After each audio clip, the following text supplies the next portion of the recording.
This is a case of lost identity. Babs no longer says, "Who am I?" Having been Frank Sinatra and Mia Farrow's secretary, she had lost her true self. Babs Daitch tells us how you became the star's secretary back in the day.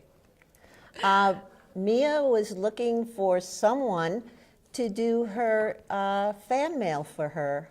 And during that time, I was also working for Robert Vaughn, who was, do you know The Man from U.N.C.L.E., that sure. television series? Great. Yeah. So I was working for Robert, and she had the same business manager. In those days, they had business managers. So I said, wow, yes, I'm available. And so I went for my first interview. Wow, so what is most memorable about Mia?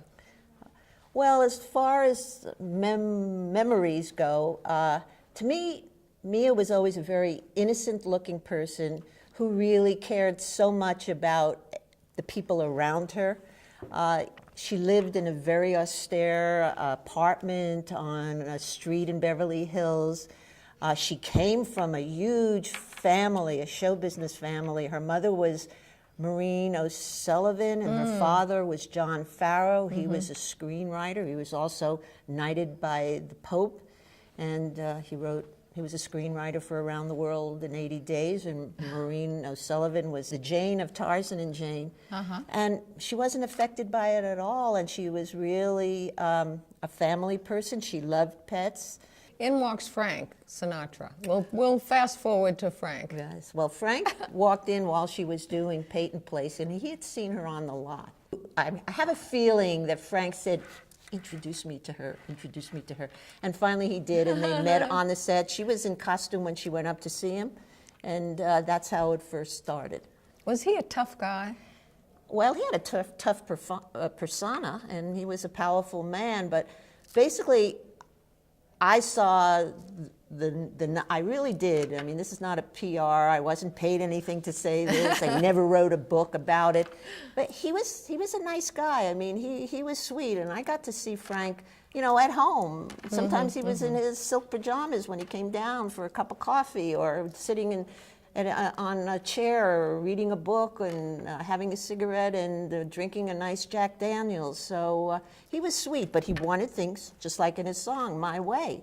And powerful men do. And in the 60s, and the 50s, and the 70s, and now we're still talking about powerful men. Yes, yes. Were they happily married? It seemed like they were. Was he very romantic? He was very, very romantic, and he was very, very protective of Mia. And because that was his little China doll.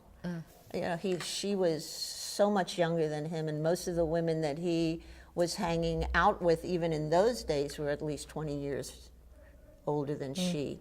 And then socially, a lot of the women were 30 years older than she, because he hung around with the Getzes and a lot of the studio executives and their wives.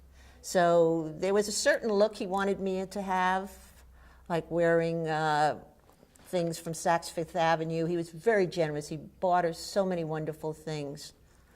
But she was very simple. She liked to wear shifts and just special little dresses that she had made. And that was another thing was very impressive as I continued to work for her. She was not like the normal starlets that we see now, that are running around in cars and wearing mink coats. And I'm talking about in those days. Nobody would dare wear a mink coat today. But, jewelry and being out every night and being seen. But Frank was very protective. And when she went out at night, let's say she went to the Daisy Club, which was one of the hip discos then, he'd always make sure that she had somebody with her, a bodyguard, but not somebody who was intrusive, but just somebody who was there. Now, Mia Farrow wrote a book. Yep, she did. She wrote this book. I happen to have it here. It's called What Falls Away. And if anybody's interested, it's just something, it's also on, audio as well. She mentioned you in this book as well. Yes, she did, and that's why I'm letting you know. She did mention me. She mentioned her time with me. I think I'm in about 2 or 3 different chapters. She even put a photograph of me in here as well. And she really, it was hard because she wanted me to stay with her in London, but at the same time, there wasn't a lot of work, so I decided to come home. Thank you for joining us today. And thank you so much for having me here. And It was our pleasure. Great. Cindy Joseph, Sun City Anthem TV, Anthem Alive.